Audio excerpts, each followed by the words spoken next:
الحمد لله رب العالمين وصلاة ربي وسلامه على المصطفى الأمين حبيب رب العالمين السلام عليكم ورحمة الله وبركاته وبوليين جاللا بكجرتنتو نغافي رحمني ربي سنر هجراتو تكن ربي قد اسم برا هجراتو رزق بلو في عمرين ديرتون يادا مراد قهون بل فوق المراد ربي نسن هاقو إن شاء الله تبارك وتعالى فضائل رمضانا كينيا فتنا رمضان نغرتي دوبا وبوليين جاللا فضائل غرغدا قبا ور فضيله غرغدو كنا اركتو سر ربي سبحانه وتعالى نها غدو رب العزه والجلال وبوليين كيا نعمه غرغدو انو تيرا فضائل رمضان كيستي ان الصوم صوم رمضان لا عدل له بيتا غرتي ونسا فكاتو هنجرو جان يعني ثواب نسا غرتي اكمله غدادا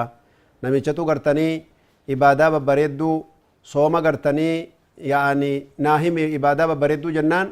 عليك بالصوم فإنه لا عدل له وني صوم فكات جرو صوم غرتني دوبا أرغتني دقبردو جي الرسول ربي عليه الصلاة والسلام إذن وني غرتني حقيقة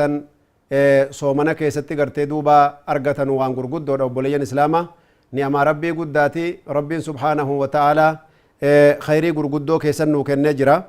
صومني أمالي غرتي رسولك عليه الصلاة والسلام غمچو لما قبضني يجي صومني غرتني غمچو لما خيننا ما قد وبوليين إيمانا ربي سبحانه وتعالى صوم خيسا غرتي وانسلا غرتي تنكنا يا ربين نوغده للصائم فرحتان صومني غرتني دوبا نما صومنا قبوف غمچو لما جرا غمچي فما جد رسول ربي عليه الصلاة والسلام مالسو يا إرغم ربي جنان فرحة عند فطره وفرحة عند لقاء ربه yeroo gartanii rabbi isaati wal qunnamu agartanii sooma isaa ajrii isaa jannata guddaa rabbi kenneefi baabur rayyaan ka jedhamu rabbi kennaafi gammadi jaan ammarraa gammachuu fudhadha akkasuma gartanii yeroo faxaruu deemullee ni gammadaa jaan ergamaan rabbi sallallahu alaihi wasallam akkasuma faayidaan soomanaa obboleeyyan kiyya yaani fayyaa jismiitiifillee soomanni gartanii ajaa'iba rabbiiti jismii namaa kana keessa waan akka zayitii waan akka gartanii kolesteraal jedhanii dhukkuba gartanii hamaa argitanii waan akkana kana soomatu nama keessaa xuuxee cuunfee nama keessaa baasuu danda'a jechuudha. Dhukkubamma namni gartee zayitii guddaadhaan qaama keessatti miidhamu nyaata zayitii qabdu gartanii godhachuu dadhabe kana hundaa'u jechuudha. Shari'aan rabbii guddaa gartee dawaa nuu qopheessite obboleeyyan kiyya. Wakadhaalika ammallee soomni obboleeyyan islaamaa yashfa'u lisaahibihi yawma alqiyaama guyyaa qiyaamaa shafa'aa ajaa'ibaatiin gartee namaa dhufa nama dhugaan isa soomee dhugaan agartanii duuba isa qabatee haqqi isaa guute agartanii soomni ni qanansiisa shafaallee godhaafi jaan wakadhalika annahu wiqayatu min annar ibidda irraallee si tuksaa jechuu assawmu junna rasul rabbii jee sallallahu alaihi wasallam soomanni gartanii duuba gaachinaa jean gartee ibidda si nyaachuu deemu kana lakki jedhee siif ibidda jidduu seene anatu isa gubaa ture beelaan gubataa ture duniyaa irratti akhiratti na jalaan gubatu jeeti yoo ati dhugaan isa soomte agartanii gaachina sii ta'a jaan rasul rabbii alaihi wasallam وكذلك وأن من صام يوما ابتغاء وجه الله أغرتني نمني فول ربي برباداف ديبوتي صوم تكون أولي واجبه وتو سناو هتو جتشو غرتي أدخله الله الجنة ربي جنة إسا سينسيسا جانو بوليان فايدان غرتي كل سدي التفا نمني غرتني قياتك في سبيل الله كرادي ما ربي فبهي صوما غرتني ربي فجتش بيلي بعد الله بذلك اليوم بوجهه عن النار 70 خريفا أما التربات مربيني fuula isaa ibidda irraa fageessa jechuun ibidda rabbiin ittiin galchuu jechuudha agarte akkasuma obboleeyyan islaamaa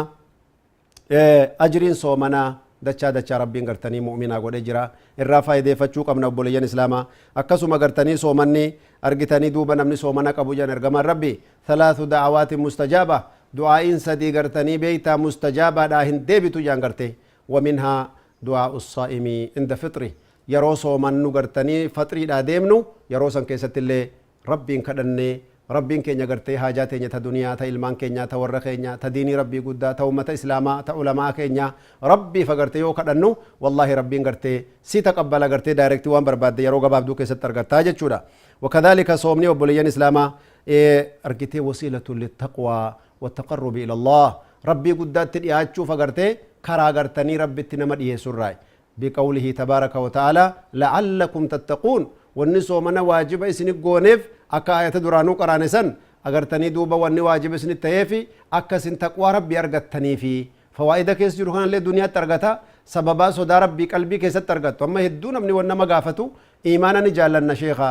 laakiin akkatti iimaana arkannu akkatti sodaa rabbii arkannu meenuu hima wanni alaamaa iimaana alaamaa sodaa gartanii guddaa sodaa rabbii namaa ta'u taqwaa namaa kennu maalii jaan kunoo sooman ibaada rabbiiti sadaqaa hajjiidha umraadha abbaaf haadha haqqi isaanii guutuudha ollaadha niitiin agartee dubartiin haqqi abbaa manaa eeguudha abbaan manaa haqqi dubartii eeguudha namni cufti waajiba isarra kaamte kafaluudha tarbiyaa ilmaanii irratti wal gargaaranii diinii rabbii irratti guddisuudha kun hundi isaatu rabbitti nama dhiheesseeti sodaa rabbii guddaa sii kenna adaaba qabrii irra rabbiin nagaa si baasaan kun hundinuu waan alaamaa iimaana namaa dabaluuti obboleeyyan iimaana idan ramadaanni gartanii duuba muujibun lirahmatillaahi wa axfihi wa luxfihi soomanni gartee obboleeyyan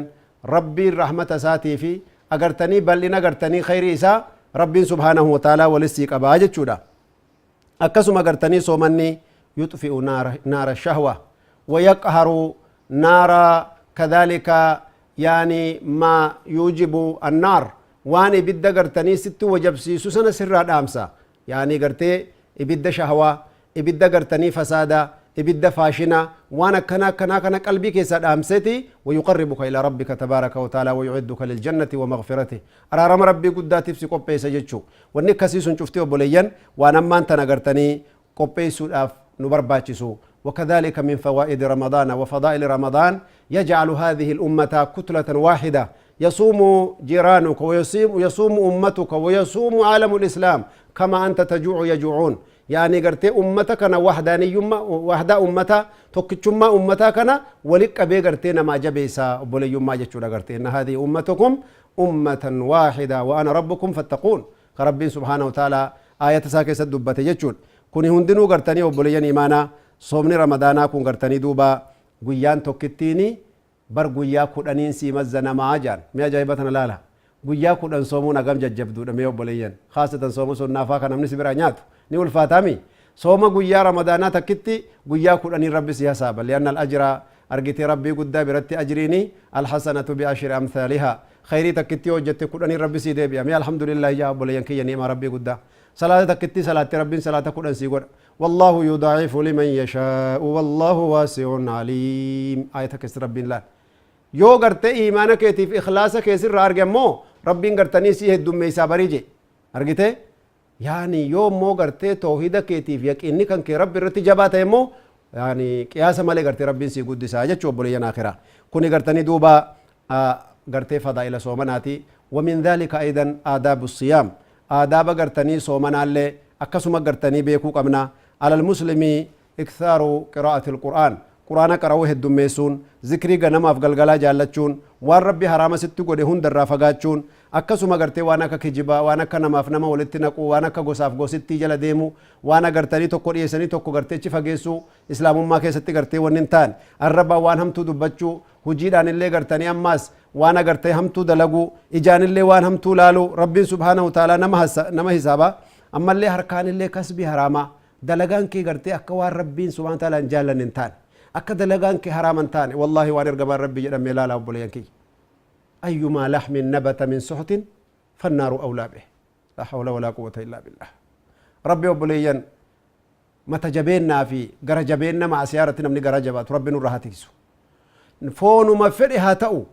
حرام الراميري حرام نياتي قدتي يبدا مالي بكي برا بكي ندق ونجرو يعني رقمان ربي سبحان الله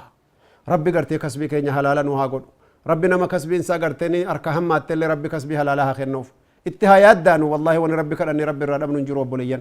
كان اللي قرتني دوبا صومنا اللي قرتني نمر راميدا كسبين نما قرتي حرامة ونجتشو وكذلك أما اللي فطورة كيست اللي فطري جرجرسون آداب صومناتي والرب جالتو سهورا مو قرتي قرأ أزانات تتشار كفتشون أكا نمني رباتا نياتي كيتشو من دقيرا في صومنا لفا كومتي حتى ولو تمرة حتى ولو يعني كبة من اللبن بسانتي قولي تو آنان اللي تو argitanii duuba garfaa xiqqoo tokkollee ta'u suhuuraaf niyyattee fudhachuun bareechee barbaachisaadha obboleeyyan laa yazaalu nnaasu bikhayrin yaani gartanii namni diinii keessatti khayri irraan deemne maa ajjalu lfixra argitanii yoo fixrii jarjarfatanii suhuurallee akarafatanii jechuu jira obboleeyyan islaamaa kanaafuu gartanii duuba rasuuli rabbi alayhi salaatu wassalaam namni gartee islaaman tahin ka durii warri durii gartee akka yahudaa nasaaraa soomana gartanii duuba haga urjii arganitti hin faxaranuu jaan argitee waan ajaa'ibaati tanaafuu faxara jarjarsa suhuurallee akarsiifadhaa nuun jaan rasuuli rabbi alayhi salaatu wassalaam ammallee teemira irratti faxaruun akka malee jaallatamaadha yoo dandeeysan teemiratti qophaa'anii irratti faxaruun akka malee barbaachisaadha yoo nam tokkollee sooma keessi arrabsellee afaan kee irraa qabatte inni saa'im aboo an sooman qabaa lakkee akkatti dubbattu kan dubbachuu hin danda'u isaafillee yaadannoo haa taatu atillee nagartanii dhiira dhugaa ka sooman harkaa qabu ta'uu kan kee akka mul'iftuuf yeroo gartanii duuba ramadaanaa afaanii waan hamtuun dubbatin yoo namni waan hamtuu si dubbatellee yoo an soomanan qaba jedhiitii gartee itti miije insha Allah ta'ala mubtilaatu sawm fi ujaala insha Allah soomana waan balleessullee mee gartanii duuba haalaallu obboleeyyan keenna soomana wani namarraa balleessu obboleeyyan akkasuma gartanii waa hedduu jira soomanni gartanii duuba ma'ada alhayd wannifaas intala gartanii aadaa qabduu fi intala takkii gartanii deeyse malee waan agartanii ammallee soomana gartee namarraa balleessu namni soomanni isaa baduu nama beekaa gartee osoo yaa'anii gartee hin irraanfatin waa nyaatee takkii waa dhuge ka irraanfatee nyaate irraanfatee dhuge soomni isaa fayyaadha jechuu ogguma yaadates waa akkateef irra dhaaba qadaalleen baasu akkasuma gartanii ammallee nama gartanii dirqiidhaan aduwwiin faan karaatti qabee gartee nyaaphi karaatti qabee takki aduwwiin karaa qabatee namni gartanii xilaataa qabee dirqiidhaan agartanii faxarsiise jechuu agartee warra akkoo guddoo namarraan ga'anii jiranii ulamaadhaa fi musaafira karaa deemu arginee jirre jechuu kanaafuu waan nu mudate sun tanaafuu gartee dirqiidhaan yoo gartee si faxarsiisanii fitnaa sirra kaa'anii jiran rabbiin sooma kan kee kaamilatti si hisaaba maal jennaan fedhii kan keetiin hin faxarre jechuu ati haalli kanaa kunillee nagartee waan jiraati jechuu kanaafuu gartee waan kanan tahin wanni nama faxarsiisaa soomana keessaa jechuudha gartee arriddatu waliyaadu billah diinii rabbii irraa garagaluun diinii islaamaa jibbanii arrabsuun nama faxarsiisa akkasuma gartanii diinii rabbiillee abaaruunii fi warra diinii abaaruun illeen soomana gartanii namarraa miidha agartanii duuba akkasuma dubartiin aadaanii fi dhiigni dahaa itti dhufellee soomarraa balleessa beekaa nyaachuu fi beekaa dhuguun illee sooma namarraa balleessa waan nyaataaf dhugaatii ta'uu wajjin maal jechuu keenya akka marfee gartanii gulukoosii jedhamu faa akka nyaataa namaa ta'u marfee akkasii waraannannaan illee soomi namaa ni bada laakiin marfee goggoyduu akka malleeriyaa faa hummaa yookiin wabaa faa waraannatan kana yoo taate rakkoon qabu sun marfee goggoyduu jama marfee qallabaa yoo ta'e garuu nama faxarsiisaa jechuu akkasuma gartanii ammallee beekaa ifaqqisiisuun nama faxarsiisa akkasuma ammallee qunnamtiin saalaa agartanii duuba nama faxarsiisa kunillee agartee ulamaa waan jedhan yoo irraanfatee gartee qunnamtii saalaa godhe isiinillee irraanfattee yaadanne jedhe lachuu warri abbaa manaatiif haadha manaa halaalaati irraanfatanii gartee waliin rafan agartee soomni isaaniillee baduu wanni isaan irraa fuudhanillee hin jirtu jedhan laakiin wanni adda baasuu qabnu yoo gartee irraanfattee faxartee fi yoo gartanii beekaa faxarte yoo gartee irraanfattee jimaa'ii gootee fi yoo